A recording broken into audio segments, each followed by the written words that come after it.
Hello viewers, welcome back to unique vlogger Telugu channel. ఈరోజు మనం హనుమలగిరి మఠంలోని అక్కడి విశేషాలను, చరిత్రలను మీకు కళ్ళు కట్టినట్టుగా వివరిస్తాను, చూపిస్తాను.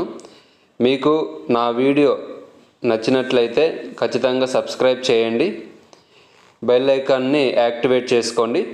మరిన్ని కంటెంట్లు మీకు చేరుతాయి.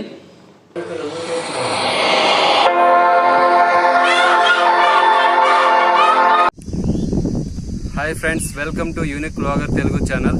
ఈరోజు మనం పామూరు మండలంలో, ప్రకాశం జిల్లాకు సంబంధించి పామూరు మండలంలోని దూబగుంట ప్రాంతంలో హనుమునికొండ అనే ఒక ప్రాంతం ఉంది. ఆ ప్రాంతంలో ఉన్నాం ప్రజెంట్. ఈ చరిత్ర ఏంటంటే శ్రీ మధ్విరాట్ వేలూరు వీరబ్రహ్మేంద్ర స్వామి వారి జీవిత చరిత్రకు సంబంధించి ఇంటర్లింకింగ్ ఉంటుంది. అతని కుమారుడైన 5వ కుమారుడు ఇక్కడ జీవ సమాధి అయినట్టు ఒక చరిత్ర పురాణం ఉంది. దాని గురించి మనం తెలుసుకుందాం. ఇప్పుడు వెనక చూస్తున్నారు మీరు,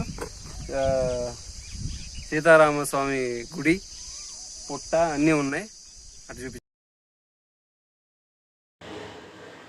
హనుమలకొండగా పిలువబడే ఈ మఠం కొన్ని వందల సంవత్సరాల పురాతనమైనది.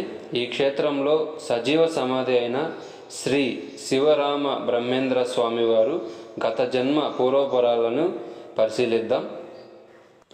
ఇక్కడి మఠాధిపతులు చెప్పిన దాని ప్రకారం శివరామ బ్రహ్మేంద్ర స్వాముల వారు పూర్వజన్మలో పరమశివుని మెడలోని వాసుకి అవతారంగా భావిస్తారు. ఈ వాసుకి మరియు విష్ణుమూర్తి శేషపాన్పు అయినటువంటి ఆదిశేషు ఇద్దరు అన్నదమ్ములన్నమాట.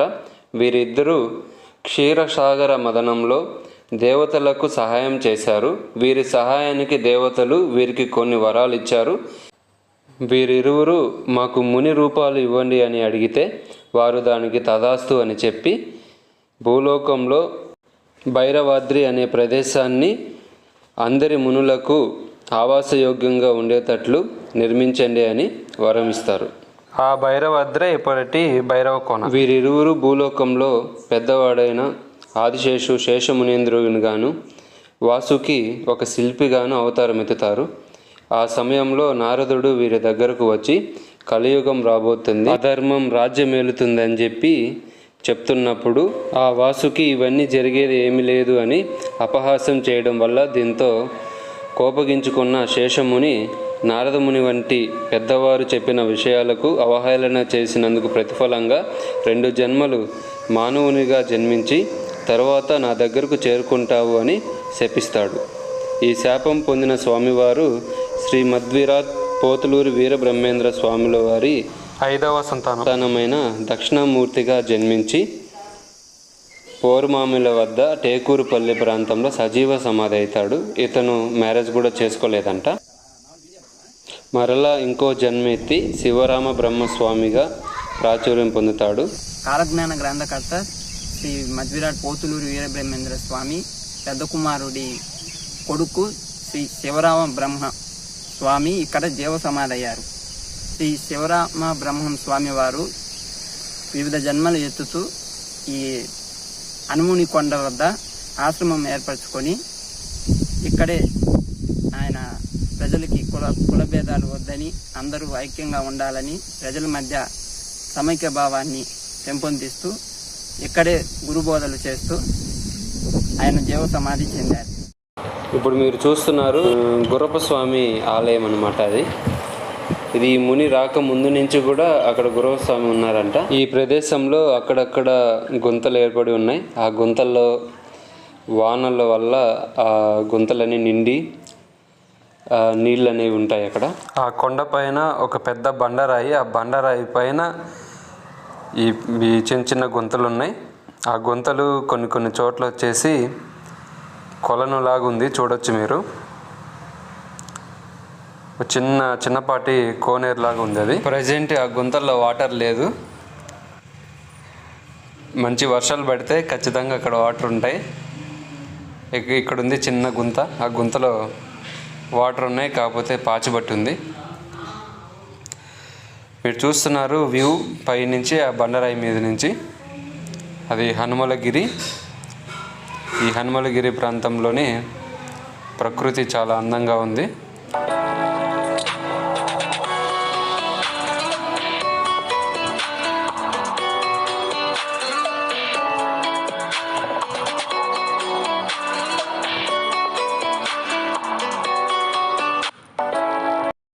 ఆ పైనుంచి చూస్తున్నారు వ్యూ చాలా అందంగా ఉంది. ఈ పచ్చనైన చెట్లను నరకడం మానేసి చెట్లను పెంచడం నేర్చుకోండి. మనకు ప్రాణవాయువు అందుతుంది. లేకపోతే ఫ్యూచర్లో చాలా దెబ్బతింటాం. సమయం దొరికినప్పుడల్లా చెట్లను నాటుదాం, ప్రకృతిని కాపాడుదాం. ఆ ప్రకృతి మనల్ని కాపాడుతుంది.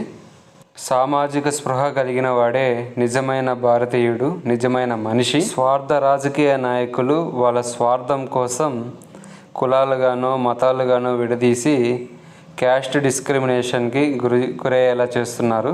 అలాంటి వాళ్ళ నుంచి దూరంగా ఉండండి. ఓకే, ఇప్పుడు మీరు చూస్తున్నారు ఆ విగ్రహం ఏం విగ్రహమో తెలియదు. మీకు తెలిస్తే కామెంట్ చేయండి.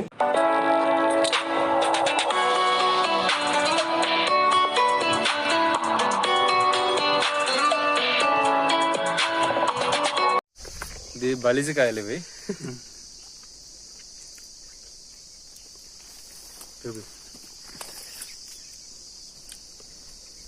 చాలా సూపర్గా ఉన్నాయి కాయలు. హనుమని గుడి వెనక సైడ్ వ్యూ అండి అది మీరు చూస్తున్నారు. చాలా అందంగా ఉంది. మీరు కూడా ఖచ్చితంగా ఇలాంటి క్షేత్రాలను సందర్శించి ప్రకృతి అందాలని తిలకిస్తారని ఆశిస్తున్నాను. మనోడు జారుతున్నాడు. ఫైనల్గా జీవ సమాధి అయిన ప్రాంతానికి వెళ్తున్నాం. ఇప్పుడు మీరు చూస్తున్నారు అన్నప్రసాదశాల, శ్రీ లక్ష్మీ సుబ్బమాంబ మహాదేవి అన్నప్రసాదశాల అంట. ప్రతి ఆదివారం ఇక్కడ అన్నదానం జరుగుతుంది. మంచి కార్యక్రమం అది. అన్నప్రసాదశాల యొక్క లోపలి వ్యూ అండి అది. లోపల ఏం లేదు, నార్మల్ ఖాళీ గది. అక్కడ చెక్కతో నిర్మించిన ఏదో ఐటెం ఉంది. దాని పేరు మీకు తెలిస్తే కామెంట్ చేయొచ్చు. అప్పట్లో కట్టినటువంటి రాయితో కట్టినటువంటి స్తంభాలు అవి. ఇప్పుడు మీరు చూస్తున్నారు శ్రీ శివరామ బ్రహ్మేంద్ర స్వాముల వారు అన్నమాట. ఇక్కడ నుంచి ఇంకొక స్టెప్ పైకి వెళ్తే జీవ సమాధి అయిన ప్రాంతాన్ని చేరుకుంటాము.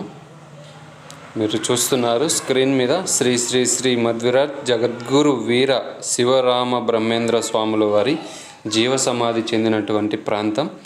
పక్కనే నవగ్రహాల సంబంధించిన విగ్రహాలు కూడా ఉన్నాయి. ఈ నవగ్రహాలను 1988 సంవత్సరంలో నిర్మించడం జరిగింది.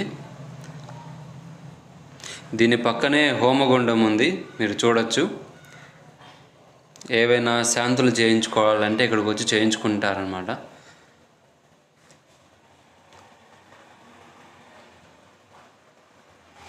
ఇక్కడ చూస్తున్నారు ఆదిశేష విగ్రహం. దాని పక్కన శివలింగం కూడా ఉంది. కింద నంది విగ్రహం కూడా ఉంది, మీరు చూడొచ్చు.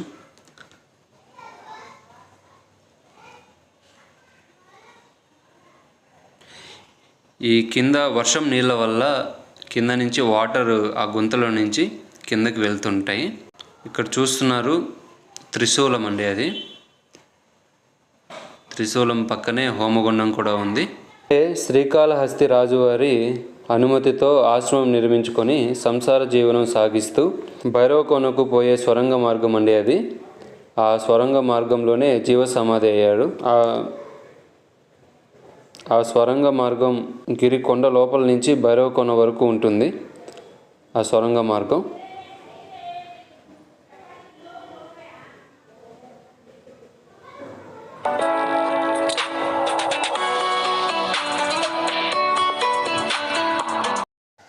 ఇప్పుడు మీరు చూస్తున్నారు వాసుకి విగ్రహం అండి అది. శివుని మెడలో ఉండేటటువంటి వాసుకి 5 తలలు ఉంది. ఈ వాసుకి విగ్రహం చాలా రియలిస్టిక్గా ఉందండి. చాలా అద్భుతంగా ఉంది చూడడానికి. వీలైతే మీరు కూడా వచ్చి ఈ క్షేత్రాన్ని సందర్శించవచ్చు. పక్కన చూస్తున్నారు నాగుల విగ్రహాలు ఇక్కడ ప్రతిష్ఠించబడి ఉన్నాయి. ఓకే, ఇది ఒక చిన్న గుంతలాగా ఒక బావిలాగా ఉంది. వర్షపు నీటి వల్ల ఇక్కడ వాటర్ వచ్చి స్టోరేజ్ అవుతాయి. ఆ వాటరు తాగడానికి వాటికి ఉపయోగించవచ్చు. అమృత జలంగా పిలుస్తారంట వీటిని.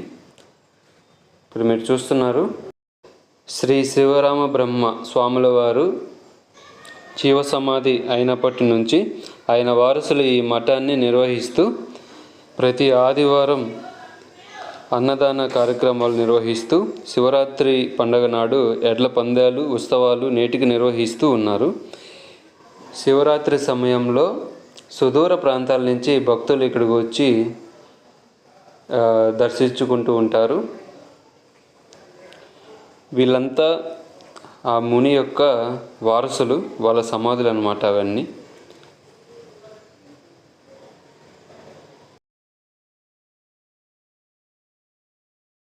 అప్పట్లో పూర్వీకులు ఉపయోగించేటువంటి పాదుకలు అంటే చెప్పులు లాంటివి. ఇక్కడ చూస్తున్నారు 2 మర్రి చెట్ల మధ్యలో నుంచి వ్యూ చాలా అందంగా ఉంది చూడండి.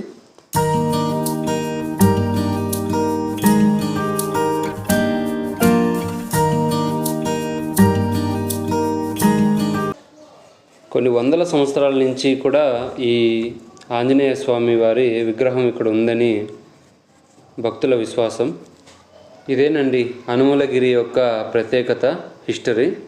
నా వీడియో మీకు నచ్చితే సబ్స్క్రైబ్ చేసి షేర్ చేయండి, లైక్ చేయండి. నెక్స్ట్ వీడియోతో మళ్ళీ కలుద్దాం.